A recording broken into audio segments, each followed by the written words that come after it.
আমি যখন এখানে আসি, আমার ভাইকে আমি রেখে এসেছিলাম, ছোট ভাইকে। আমি যখন এই দেশে আসি, আমার সুস্থ মাকে আমি রেখে এসেছিলাম।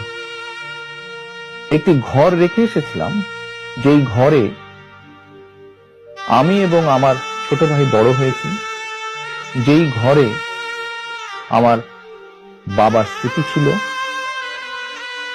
যেই ঘরে আমাদের দুই ভাইয়ের সন্তানরা জন্মগ্রহণ করেছিল, যেই ঘরে আমার মায়ের বহু স্মৃতি ছিল, সেই স্মৃতিগুলোকে ভেঙে চুরে ধুলায় মিশিয়ে দেওয়া হয়েছে। যে ভাইকে আমি রেখে এসেছিলাম, সেই ভাই এখন আর নেই।